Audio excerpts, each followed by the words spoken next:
아침 햇살이 부엌 창문을 지나 식탁 위로 고요히 번졌습니다. 이만수는 따뜻한 차를 한 모금 마시고 어제 받아둔 통장을 다시 펼쳐봅니다. 익숙한 글자들 사이에 낯선 거래 내역이 얇은 가시처럼 걸려 보입니다. 그는 안경을 고쳐 쓰고 수기로 남겨둔 지출 노트를 대조합니다. 맞지 않는 금액이 2번, 날짜는 주말 전날로 찍혀 있습니다. 그는 잠시 멈춰 손등의 떨림을 가라앉히려 호흡을 고릅니다. 병원비도 써야 하는데 확인부터 해야겠소. 그는 얇은 재킷을 챙기고 현관에 걸린 모자를 눌렀습니다. 버스 정류장까지 천천히 걸으며 머릿속으로 최근 전화를 떠올립니다. 자녀명의 확인이 필요하다는 낯선 안내였고 그는 바로 끊었죠. 읍내 터미널 앞에서 그는 버스에서 내려 은행까지 골목을 따라 이동합니다. 은행 유리문을 밀자 서늘한 공기와 복도 끝 전광판 소리가 맞이합니다. 대기표를 뽑아 자리에 앉은 그는 창구 쪽을 살핍니다. 평소 보던 직원 대신 젊은 직원이 고객과 응대 중입니다. 그의 번호가 불리고 그는 천천히 창구 앞으로 걸어갑니다. 예금을 일부 찾으려 합니다. 직원 윤지수는 밝게 고개를 끄덕이고 신분증과 통장을 받습니다. 전산창에 뜬 내역을 보는 그녀의 시선이 짧게 흔들립니다. 그녀는 화면을 다시 확인하고 손가락으로 키보드를 빠르게 두드립니다. 그의 거래 패턴과 오늘 요청 금액이 겹치며 경보 규칙이 떠오른 듯합니다. 윤지수는 표정 변화를 삼키고 서류를 내밀 준비를 합니다. 그의 손에 전표를 얹으려는 순간 그녀는 작은 메모지를 함께 끼웁니다. 얇은 종이에는 삐뚤지만 분명한 글씨가 적혀 있습니다. 그는 고개를 약간 숙여 메모를 살피고 얼굴의 주름이 천천히 굳어집니다. 무슨 일인지 그의 낮은 중얼거림은 금세 삼켜지고 고개를 들며 주변을 확인합니다. 출입문 쪽 유리문이 열리고 말끔한 양복 차림의 남성 둘이 들어옵니다. 그들은 은행 내부를 한 바퀴 훑으며 직원들의 손짓과 고객의 동선을 살핍니다. 윤지수는 눈빛으로만 출구 방향을 짧게 가리키고 다시 모니터를 봅니다. 그는 의자 등받이에 등을 붙이고 손에 쥔 메모를 조금 더 꽉 쥡니다. 대기석의 고객 둘이 동시에 휴대폰을 확인하고 창구를 힐끗 봅니다. 경비원은 입구 기둥에 기대 서 있었지만 분위기를 아직 감지하지 못한 듯합니다. 양복 남성 중 한 명이 창구 번호표를 들고 그의 쪽을 곁눈질합니다. 그의 심장은 빠르게 고동치지만 발끝은 아직 바닥을 떠나지 않습니다. 지금 움직이면 더 눈에 띌까요? 그의 시선이 천천히 유리문, 경비원, 창구, 그리고 벽면 CCTV를 순서대로 스칩니다. 윤지수는 전산창에 무엇인가를 입력하고 서류철을 한번 닫습니다. 그녀의 왼손 검지가 벨 아래쪽을 스치고 지나갑니다. 은행 내부의 공기가 살짝 굳어지고 얇은 정적이 카운터 사이로 늘어납니다. 그는 마침내 의자를 민 채 일어나 모자를 고쳐 쓰고 한 걸음을 떼려 합니다. 은행 안의 공기가 묘하게 달라졌습니다. 이만수는 여전히 창구 앞에 서 있었지만 눈앞의 풍경이 낯설게 느껴졌습니다. 두 남성이 조용히 안쪽으로 들어와 자리를 잡았습니다. 그들은 서류철을 들여다보는 척하며 주위를 둘러봤습니다. 윤지수의 손끝이 서류를 정리하던 중 멈칫했습니다. 그녀의 눈이 짧게 그를 향했고 금세 다른 곳을 보는 척했습니다. 그 순간 만수는 본능적으로 위태로움을 느꼈습니다. 말끔한 양복 차림에도 묘한 불쾌감이 묻어 있었기 때문입니다. 남성 중 한 명이 미소를 지으며 천천히 다가왔습니다. 그는 낮게 이름을 불렀습니다. 이만수 고객님 맞으시죠? 그 말에 만수의 손이 잠시 멈췄습니다. 윤지수는 그와 동시에 카드 단말기를 조작하며 오류를 일으켰습니다. 죄송합니다. 잠시만요. 단말기가 멈췄네요. 그녀는 평정심을 가장한 목소리로 시간을 벌었습니다. 남성의 시선이 그녀와 만수 사이를 번갈아 오갔습니다. 만수는 천천히 일어나며 카운터 옆에 출구 쪽을 바라봤습니다. 발끝이 한 걸음 나아가자 그의 심장이 요동쳤습니다. 유리문 너머로 햇살이 쏟아졌지만 발밑의 바닥은 묘하게 미끄러웠습니다. 남성은 손목 시계를 슬쩍 확인하며 무언가 신호를 보냈습니다. 윤지수는 벨 옆의 버튼을 살짝 눌렀습니다. 짧은 전자음이 울리고 순식간에 경보음이 터졌습니다. 직원들이 놀라며 자리에서 일어났고 고객들의 시선이 동시에 쏠렸습니다. 남성 둘은 당황한 듯 주위를 둘러봤습니다. 그 틈을 타 만수는 모자를 눌러쓰고 빠르게 출입문을 향했습니다. 문이 열리자 바람과 함께 경보음이 등 뒤로 밀려났습니다. 그는 가슴을 움켜쥐며 거리를 따라 뛰기 시작했습니다. 등 뒤에서 잡아 라는 고함이 들렸지만 발걸음은 멈추지 않았습니다. 도심의 소음이 갑자기 멀어지고 심장 소리만 커졌습니다. 그는 골목으로 몸을 돌려 숨을 고르며 벽에 기대었습니다. 손에는 여전히 구겨진 쪽지가 쥐어져 있었습니다. 그는 떨리는 손으로 쪽지를 펴보며 중얼거렸습니다. 도망치라니 왜 나에게 이런 일이. 멀리서 들려오는 경찰차의 사이렌이 희미하게 퍼졌습니다. 그의 이마엔 땀방울이 맺히고 눈동자는 흔들렸습니다. 뒤쪽 거리에서 낯선 남성의 목소리가 들려오자 그는 숨을 죽였습니다. 불길한 기척이 점점 가까워졌지만 발걸음이 떨어지지 않았습니다. 숨소리조차 들킬까 두려워 입술을 꽉 깨물었습니다. 그때 그의 손 안에서 쪽지의 모서리가 바람에 흔들렸습니다. 종이의 잔잔한 떨림이 살아있으라는 신호처럼 느껴졌습니다. 그리고 그는 다시 한번 숨을 고르고 골목 끝을 향해 조심스럽게 움직였습니다. 골목 안은 낮인데도 어둑했습니다. 이만수는 벽에 등을 기대고 거칠게 숨을 몰아쉬었습니다. 주변엔 오래된 상가들이 줄지어 있었고 사람 그림자는 거의 없었습니다. 멀리서 발소리가 들리자 그는 본능적으로 몸을 더 웅크렸습니다. 양복 차림의 남성이 휴대폰으로 무언가 지시하는 소리가 희미하게 들렸습니다. 금방 빠져나갔습니다. 근처 확인 중입니다. 그의 목소리는 낮았지만 날이 서 있었습니다. 만수는 떨리는 손으로 쪽지를 다시 확인하며 주변을 살폈습니다. 그는 작은 슈퍼마켓 간판을 보고 안으로 뛰어들었습니다. 문 위에 종소리가 울리며 주인 여자가 놀란 눈으로 그를 바라봤습니다. 그는 곧장 신문 코너로 가서 몸을 숨겼습니다.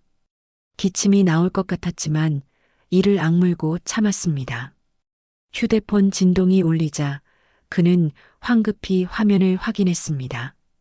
금융감독원이라는 이름이 떠 있었고 부재중 표시가 이어졌습니다. 이어 경찰청, 서울지검 같은 번호가 줄줄이 떴습니다. 순간 그의 머릿속에서 조각난 기억이 하나 이어졌습니다. 며칠 전 자녀명의 확인 전화를 받았던 순간이었습니다. 그 목소리가 유난히 친절했던 이유를 이제야 깨달았습니다. 그 모든 게 함정이었음을 이해하자 등골이 서늘해졌습니다.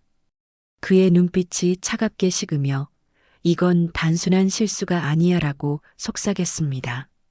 슈퍼 밖으로 경찰차 사이렌 소리가 다가왔습니다.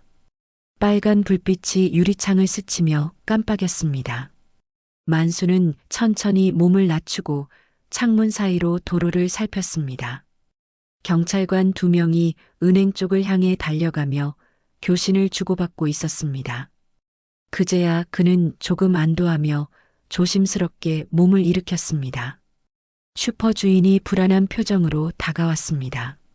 할아버지, 괜찮으세요? 어디 다치신 건 아니죠?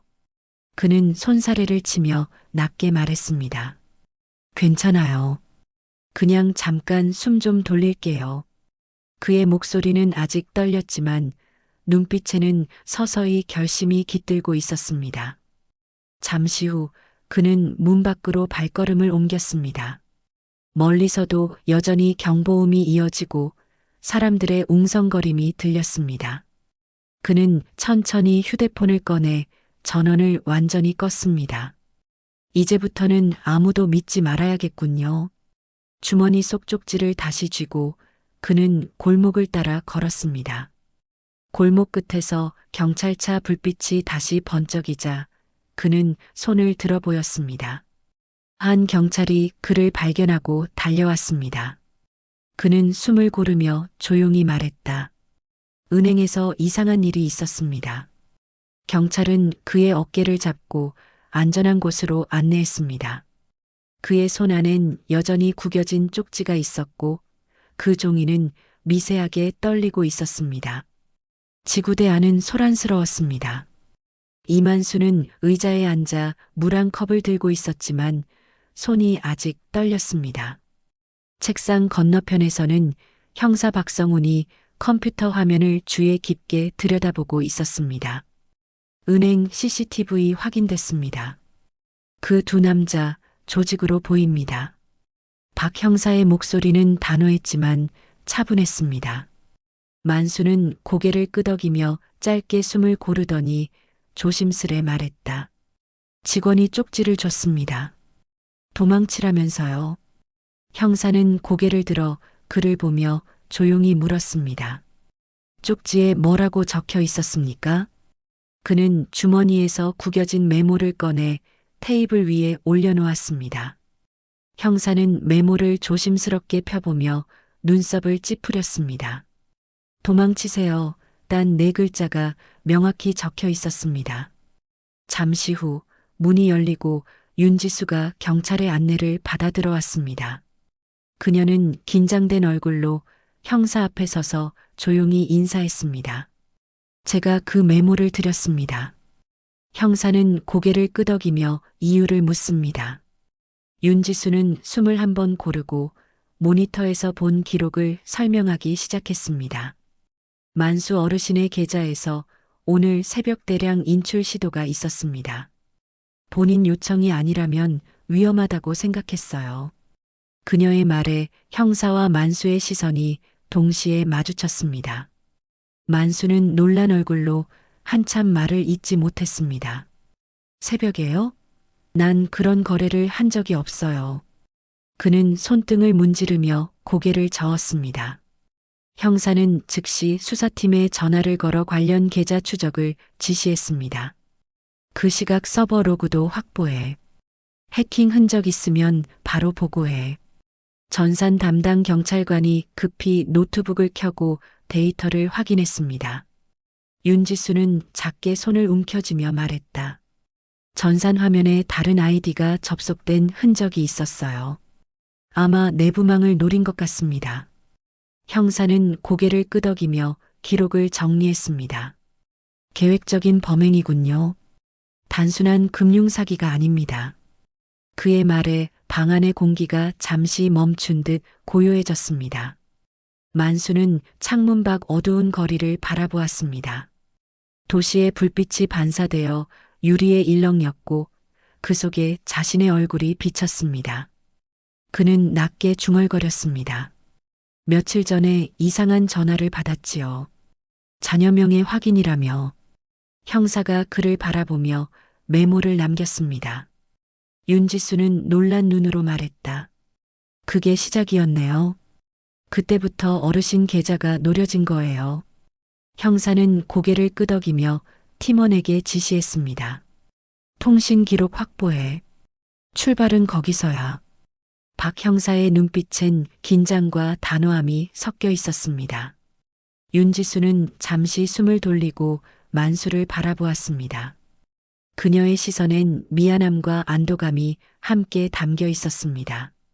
그는 고개를 끄덕이며 짧게 웃었습니다. 그쪽 덕에 목숨을 건졌어요. 조사실의 불빛은 하얗게 번져 있었습니다. 형사 박성훈이 노트북을 돌려 보여주자 화면 속 인물이 선명히 잡혔습니다. 은행 근처 CCTV 영상 속 남자 그 얼굴을 본 순간 이만수의 눈이 커졌습니다. 저 사람 우리 옆집 도연이 아니오? 목소리가 흔들렸고 손끝이 미세하게 떨렸습니다. 형사는 천천히 고개를 끄덕이며 말을 이었습니다. 맞습니다. 김도현. 조직의 현장 유인책으로 확인됐습니다. 만수의 입술이 굳어졌고 눈빛이 흔들렸습니다. 그 청년은 매번 인사 잘하고 심부름을 자처하던 이웃의 아들이었습니다. 그 애가 나를 속인 겁니까? 잠시 후 문이 열리고 수갑을 찬 도연이 들어왔습니다. 그의 얼굴엔 피곤함과 후회가 뒤섞여 있었습니다.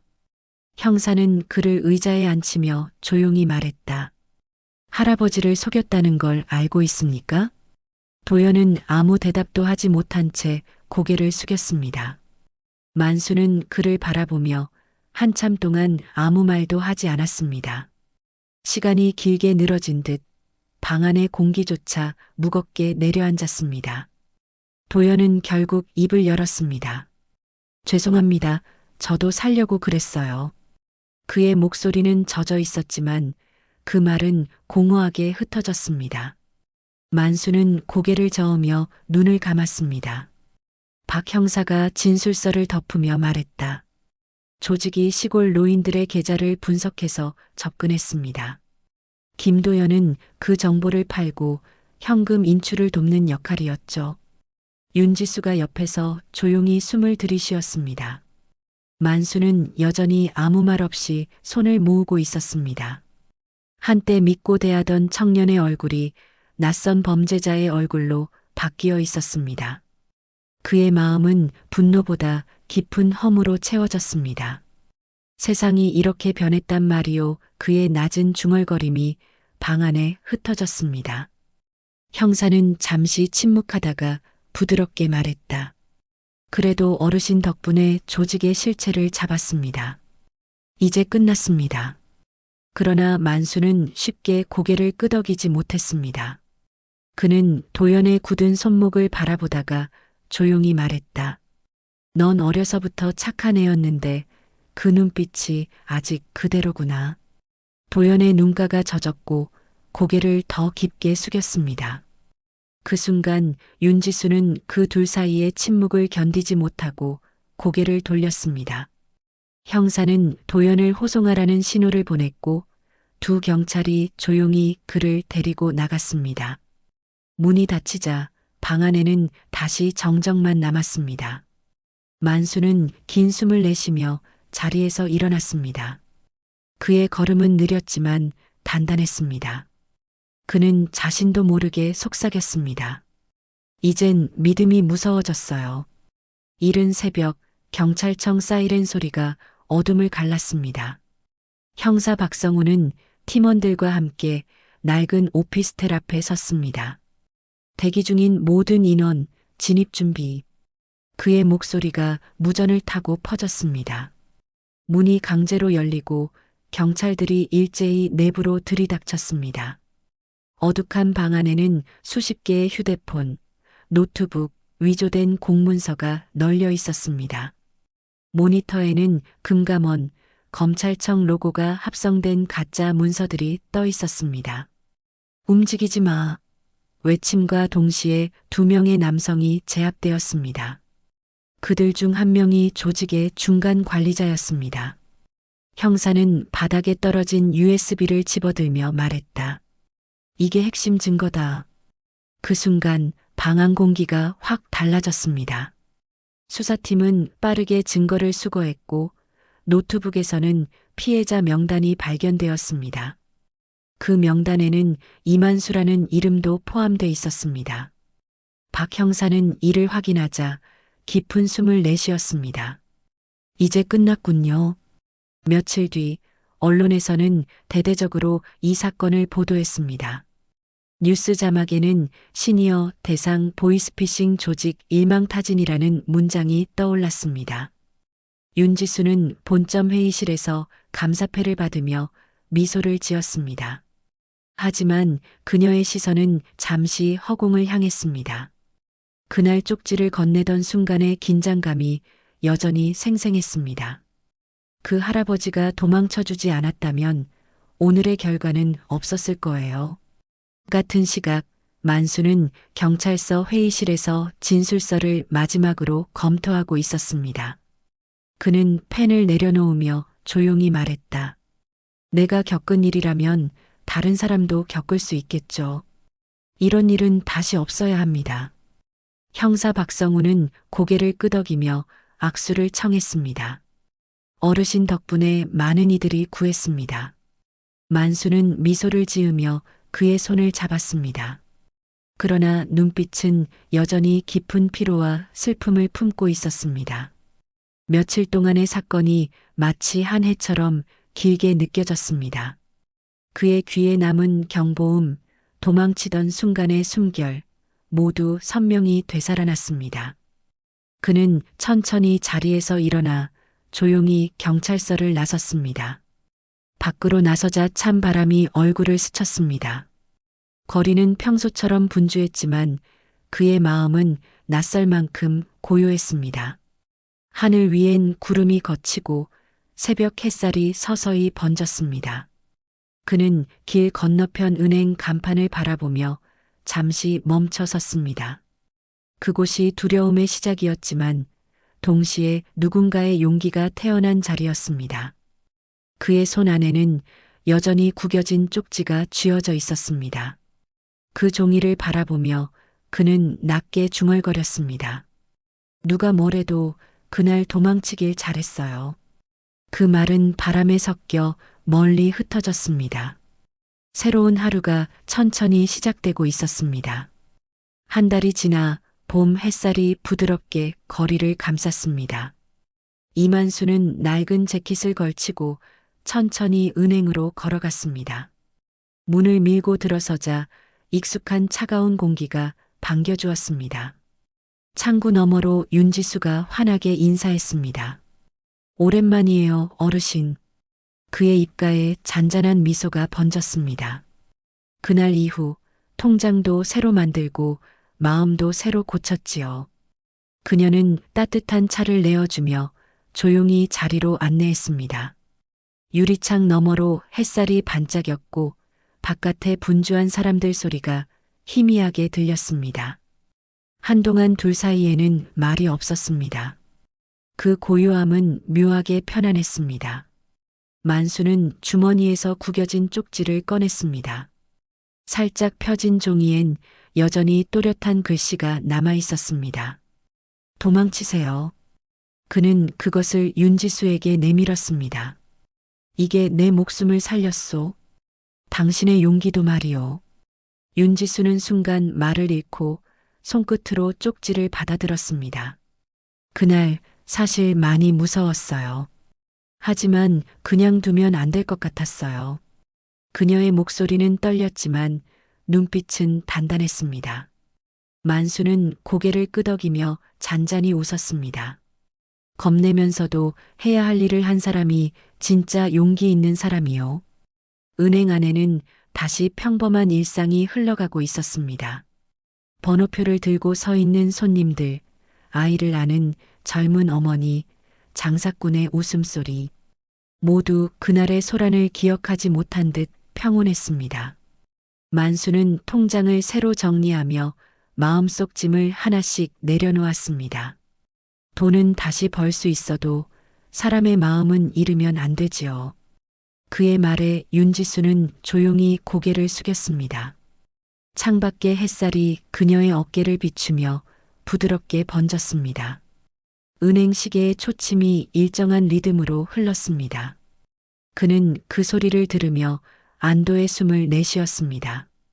오랜만에 찾아온 평화는 그렇게 아무 말 없이 자리를 잡았습니다. 늦은 오후 은행 내부는 조용했습니다. 하루 영업을 마친 윤지수는 서류를 정리하다가 한참 동안 멈춰 섰습니다. 책상 위에는 낡은 메모지 한 장이 놓여 있었습니다. 그날 그녀가 급히 적었던 글씨 도망치세요. 그녀는 그 종이를 한참 바라보다 미소를 지었습니다. 그리고 천천히 봉투를 꺼내 짧은 편지를 써내려갔습니다. 그날 용기 내 도망쳐 주셔서 감사합니다. 덕분에 저도 제 일을 지킬 수 있었습니다. 편지는 은행 게시판에 조용히 붙여졌습니다. 그 아래엔 구겨졌던 쪽지의 복사본이 함께 테이프로 고정되어 있었습니다. 은행을 드나드는 사람들은 그것을 흘깃보고 지나쳤습니다. 며칠 뒤 시골집 거실에서 만수는 텔레비전 뉴스를 보고 있었습니다. 자막에는 보이스피싱 피해 영건, 경각심 높아져라는 문장이 떠 있었습니다. 그는 조용히 미소를 지으며 리모컨을 내려놓았습니다. 탁자 위에는 다시 펴진 쪽지가 가지런히 놓여 있었습니다. 빛바랜 종이 가장자리가 해질녘 햇살에 반짝였습니다. 그는 천천히 일어나 벽에 걸린 아내의 사진 옆에 쪽지를 붙였습니다. 여보, 나 아직 살아있어. 그리고 덕분에 이제 괜찮아요. 그의 목소리는 나직했지만 방 안가득 따뜻하게 울려 퍼졌습니다. 창문 밖에서는 바람이 잔잔히 흔들리며 커튼을 스쳤습니다. 그의 눈빛은 더 이상 두려움이 아니라 조용한 평화로 물들어 있었습니다. 바깥 하늘은 붉은 노을로 물들고 마을 골목엔 저녁 종소리가 울렸습니다. 그는 잠시 창가에 서서 그 소리를 들었습니다. 멀리서 들려오는 아이들 웃음소리에 그의 입가에도 미소가 번졌습니다. 책상 위 시계가 딸깍하며 한 번 소리를 냈습니다. 그는 손가락으로 쪽지를 가만히 눌러 고정했습니다. 도망치세요라는 네 글자가 빛에 비쳐 금빛처럼 반짝였습니다. 그 문장은 더 이상 공포의 신호가 아니었습니다.